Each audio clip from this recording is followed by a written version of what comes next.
Satu perkara yang kadang-kadang kita tak perasan, bagaimana sifat amanah ini adalah satu perkara yang selalu diingatkan oleh Rasulullah sallallahu alaihi wasallam kepada anggota keselamatan negara. Perkara ini diceritakan oleh Abdullah Al-Khattami dalam riwayat beliau di dalam Sunan Abi Daud.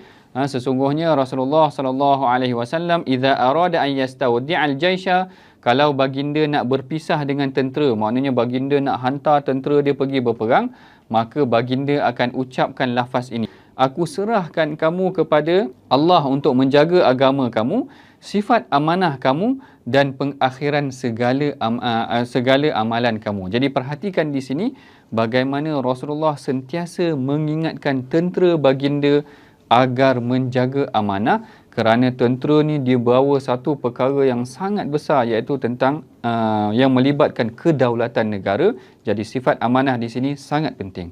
Adakah dalam peperangan ni ada strategi namanya tipu helah, ataupun dia jadi spy lah, ataupun double agent?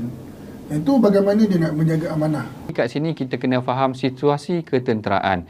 Situasi ketenteraan sebenarnya menjaga kedaulatan negara dan agama. Ada beberapa kelonggaran berlaku. Tengok dalam situasi perang, ada solat yang berbeza daripada solat kita yang biasa. Kan kita tengok ada solatul khauf. Solat khauf ni maknanya keringanan yang diberikan dalam melaksanakan urusan agama.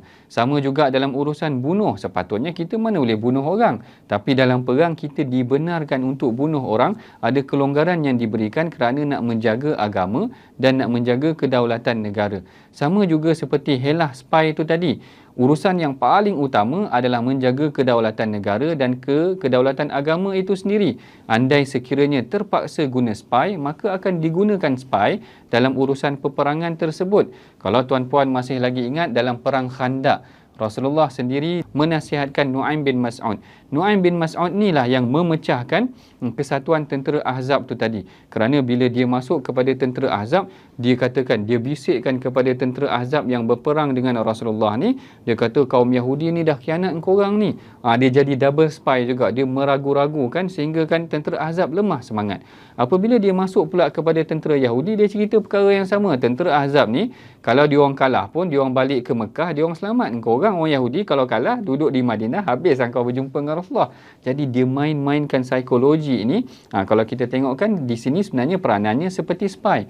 Tetapi diberikan kelonggaran. Kerana dalam urusan ini menjaga amanah agama dan menjaga kedaulatan negara itu adalah lebih utama dalam urusan yang perlu diutamakan ketika mana berlakunya peperangan.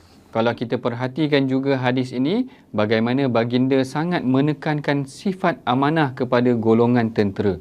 Bayangkan kalau golongan tentera tak amanah, negara berada dalam keadaan yang kucar-kacir. Maknanya kita boleh mendedahkan ancaman kepada keselamatan negara. Maknanya kalaulah ada tentera yang mengambil rasuah sehingga menyebabkan tentera ataupun tentera musuh boleh menyeluduk masuk, ini akan memberikan ancaman kepada keselamatan negara. Bahkan sifat amanah inilah yang dikagumi oleh para sahabat terhadap Saidina Umar dan juga tentera Islam itu sendiri.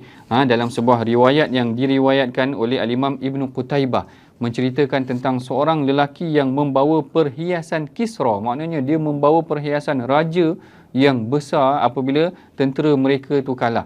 Kalau ikutkan, kalau tentera tak amanah, dia boleh ambil sahaja harta-harta rampasan perang, mahkota dan sebagainya, emas dan benda-benda ni semua.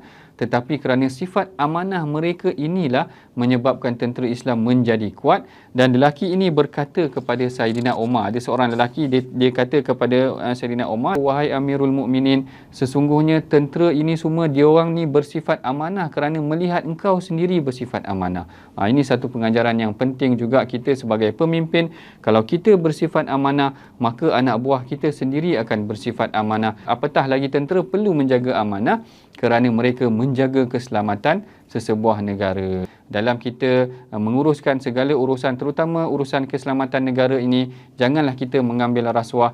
Perangi rasuah, teladani Rasulullah sallallahu alaihi wasallam.